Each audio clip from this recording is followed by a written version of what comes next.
The CW's reboot of Charmed has finally arrived, so let's break down this first episode right here on What Happened.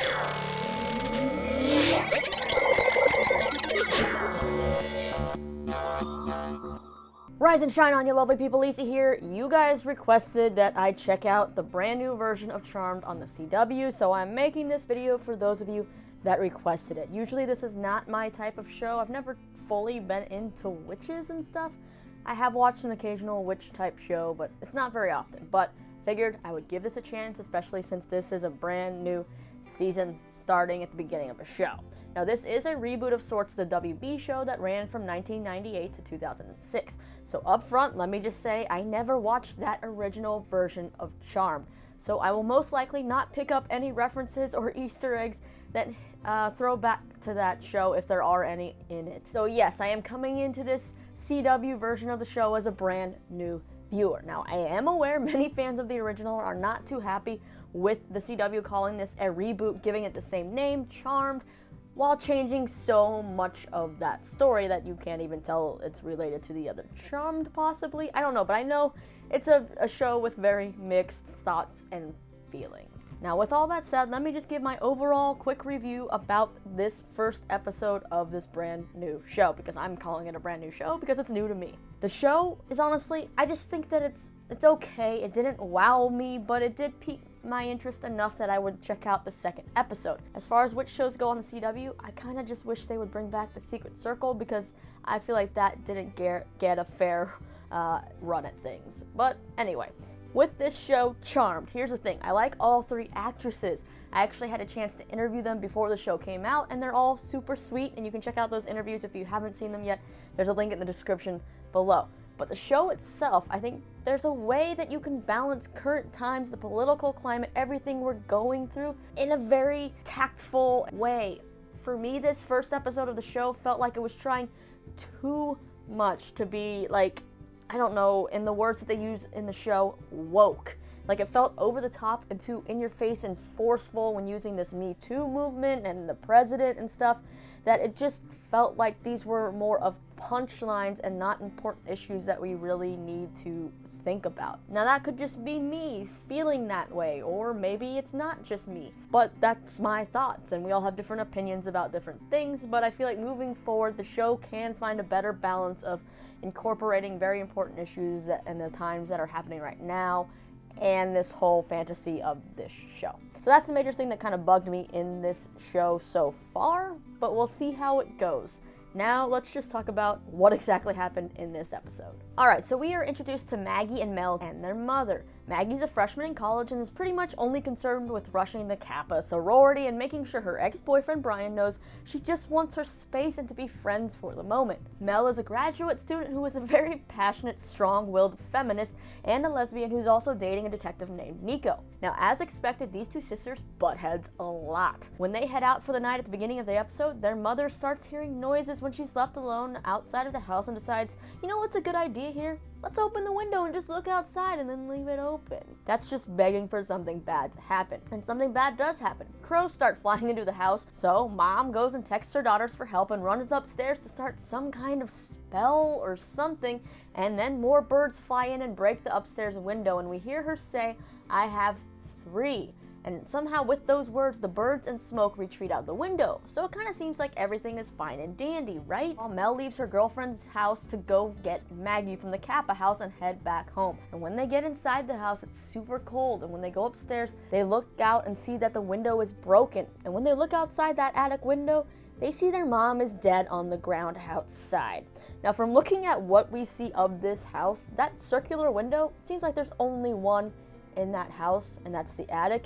And it seems like it faces right at the front of the house. So how did neither daughter see their mom lying on the ground dead down below when they arrived home? I guess it's possible. You don't always look around and they were talking to each other, right? So after that, we flash forward 3 months and Maggie and Mel are perpetually fighting, and Maggie's spending all her time rushing the sorority and hoping to get in order to move away from Mel. Well, because Mel has become an even angrier person and is so obsessed with her mom's murder that now she's single and trying to continue her mother's fight to prove that this Professor Thanes guy is guilty of what seems like sexual harassment that ended up leading to the victim Angela Wu being put in a coma. And she's also pissed at this new guy named Harry Greenwood, who has taken over being the head of the women's studies department, which used to be run by her mother. Now, to shake up Mel and Maggie's life even more, enter scientist Macy, who just took a job at the college. She's looking for a place to live, and when she sees the house and hears the story of what happened, she starts to get this feeling, and she does her research, and what do you know? She's Mel and Maggie's long-lost sister. So Macy goes to talk to them and brings along the baby picture of her with her mom in front of the same house for proof.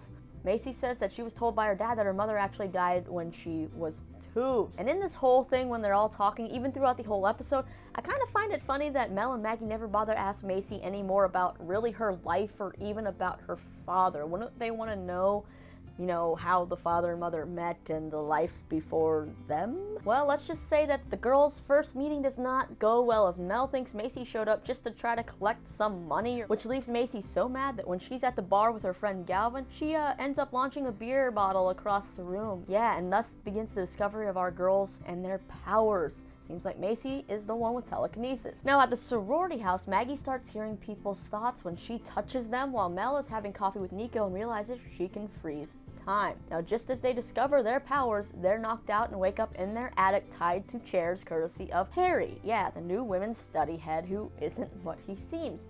He's actually their advisor, or rather white lighter, and he informs them that they're the Charmed Ones, aka the most powerful trio of witches who are destined to save the world from impending doom. It turns out their mom was a powerful witch who bound their powers to protect them and was in the process of unbinding those powers when she was murdered. So Harry says they finished the process of unbinding powers.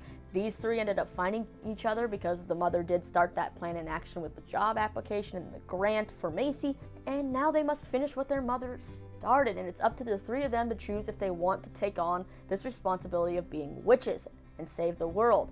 If they don't do it, then everything that has had magical intervention up until now will be undone, which will truly end up causing probably even more chaos in the world, if you think about it. Now, if these three choose to take up what they're supposed to do, then they'll basically have to stop the apocalypse, which has begun with the 3 signs, although the third one hasn't been done yet. The final sign is the awakening of the source of all evil. So these girls are given 48 hours to think about it. They're handed their mom's book of shadows. And of course, Mel is all in because she really just wants to figure out who murdered their mother. Maggie, though, she just wants to be a regular college student, and Macy, she thinks there has to be a scientific, concrete explanation for everything. So this whole witchcraft thing, yeah, she's not totally buying it or believing it. Well, let's just say some attitudes change when Maggie decides to not listen to her ex Brian's advice about not going into the woods by going into the woods where she's attacked by some demon dog. And it's like, you just found out demons and witchcraft and all of this stuff is real, so you're like, yeah, the first thing I'm gonna do is walk in this dark forest someone keeps warning me about.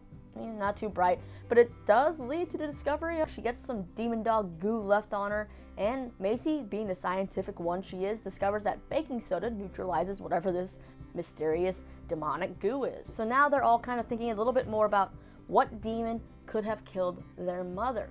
Now, they at first think that the demon in town has to be Lucy, the leader of Kappa, who Maggie overheard say that, you might have to get rid of her. But a wrench is thrown in their plans when Maggie gets kidnapped when she steps outside of the house. But in fact, she's not really kidnapped per se. She's taken to the Kappa house because she's made it into the sorority. But Maggie's still on edge, so she tries to avoid Lucy at all costs now that she is alone. She's waiting for her sisters to get there, and she sends an SOS text to Macy and Mel, who end up arriving looking for Lucy armed with boxes of baking soda, and yeah, no one looks around at them thinking it's weird, I guess. But it turns out Lucy is not the demon. So who's the demon? Well, Maggie's ex Brian is a demon, but not exactly the demon they're looking for. Macy ends up throwing a box of baking soda on Brian, and the demon is exorcised, and Brian seems back to normal. Well, after that rush of adrenaline of taking down their first demon, Maggie and Mel finally make amends and then show Macy home movies of their mom, have some sister bonding time, because obviously sisterhood is going to be very important here.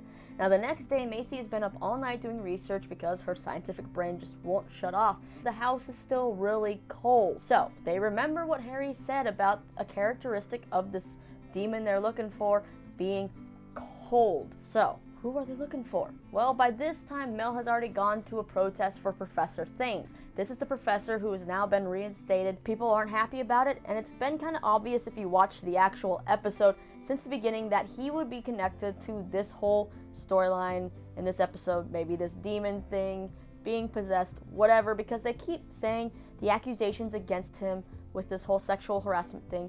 He keeps calling it a witch hunt, and just those words, witch hunt, yeah, it has to tie into these girls somehow. Well, at the protest, Mel starts to feel cold. Yeah, that characteristic of cold, and she kind of follows that feeling into the lab where Macy happens to work, and the only person sitting in that lab in his wheelchair waiting is Professor Thames, because as you guessed it, he is this cold demon who is after the girl's strength, and yeah, Maggie and Macy show up just in time and call upon Harry, who informs them that these three sisters, they must work together as the power of three to defeat the demon. So the trio accept their fate as witches and defeat the demon, but not before this demon warns that it has now begun.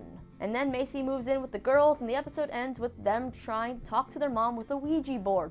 And they end up receiving a message saying, "Don't trust Harry." And of course, when they say Harry's name out loud, he magically appears behind them. So yeah, those are basically, I guess, the key moments of this episode. Like I said, I never watched the original Charmed, so I won't pick up on most Easter eggs, but I think I did see something going around or read something that says the name on the mom's book of shadows is Melinda Warren or something, and that is a reference to somebody that was part of Charmed. But anyway, we have these three sisters now accepting that they have to help stop the apocalypse, whatever that is. They're gonna go after this big bad. They gotta work together, and yeah, now they don't really know who to trust because of their mom's message. But was that message actually from their mom? Is Harry to be trusted? Is that just too much of an obvious plot line? I don't know, but my curiosity is piqued enough that I will look at the next episode and see how it goes. So let's go ahead and watch the promo for what's to come. The underworld knows you're the charmed ones. We have to figure out who we can trust.